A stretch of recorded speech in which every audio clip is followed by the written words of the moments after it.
This section begins with a rather odd part to it where Merlin actually falls for an enchantress named Nimue, and he even foretells that this is going to be his own demise.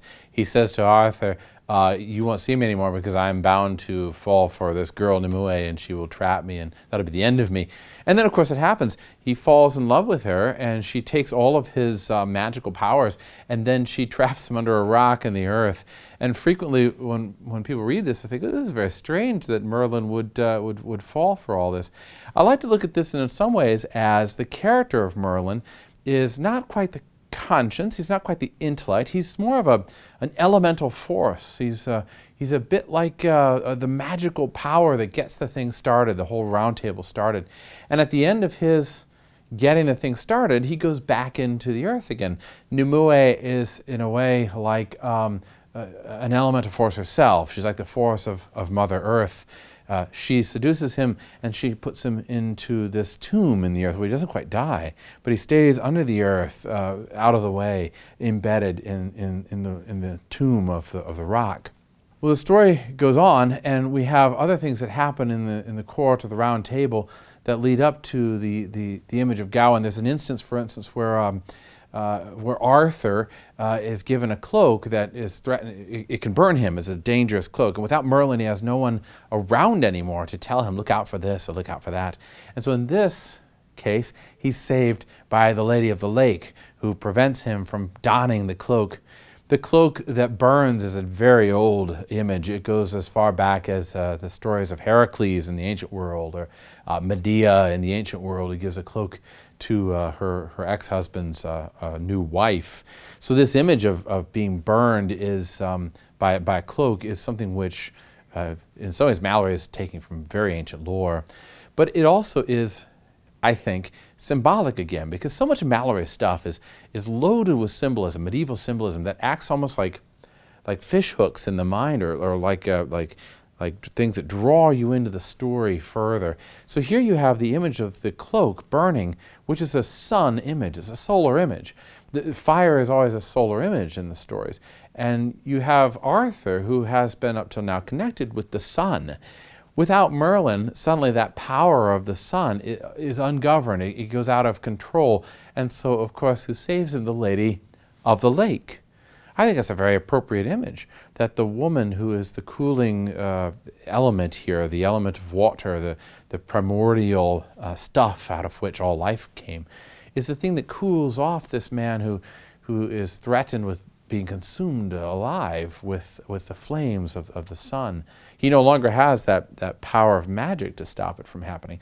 Now, the power of the feminine has to step in and prevent him from being consumed alive. Well, we pass from Arthur into the story of Gawain, and recall that when we see these side stories of the knights, it's almost as though we're seeing a retelling of Arthur. It's like the knights are extensions of Arthur, doing something which Arthur himself would be engaging in.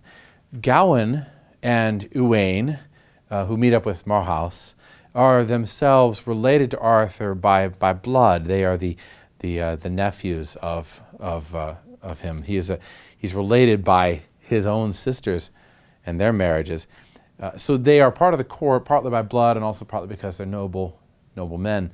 But we find with Gawain that he's a very peculiar character in Mallory's story. He almost seems to be a partly comical character almost. Gawain and Uwaine and Morte meet up, and all of a sudden they are they're engaging in adventures and battles and the like. And we find that Gawain is also a solar hero.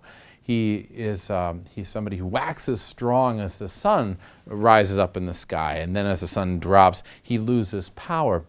The character of Gawain stretches way back in literary history, as far back as a work called the Mabinogion in Welsh mythology.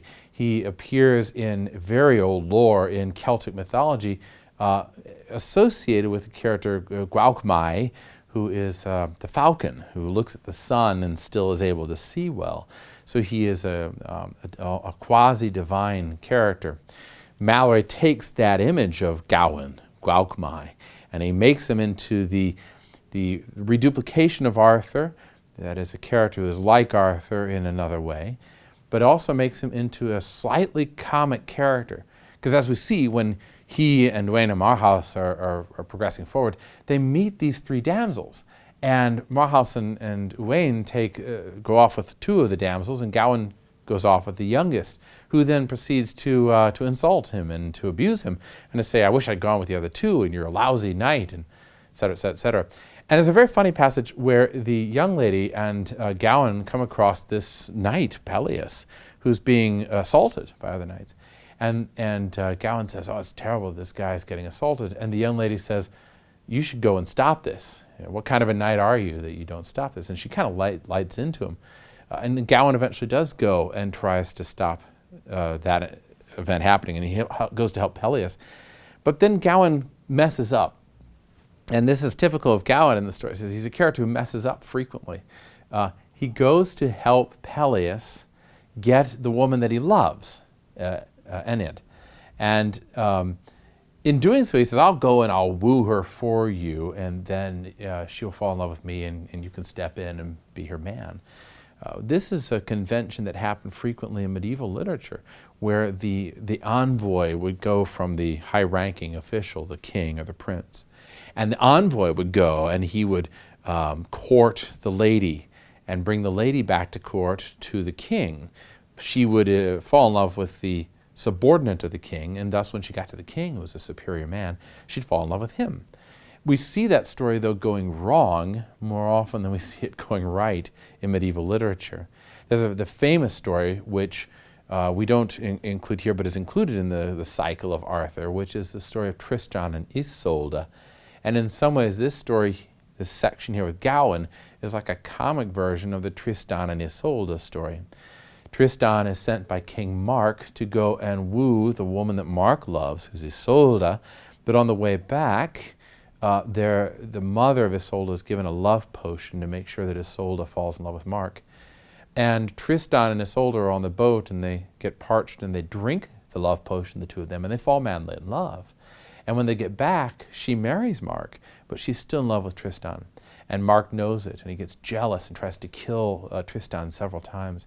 And the whole story ends up being quite tragic in the end.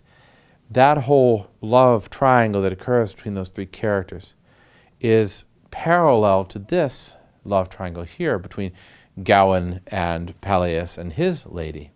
But here it's comic. Here it's a comical example. The same love triangle also has been something we've seen earlier in the story in a similar way, when we see things like Uther Pendragon with seducing the wife of the Duke of Tintagel, or we see it later in the story with Lancelot and with Arthur and Guinevere. So it's an image that shows up over and over and over again, a reduplicated image. As we mentioned before, that happens throughout the novel, that the reduplication occurs again and again in order to highlight an image, in order to show us that this image is important.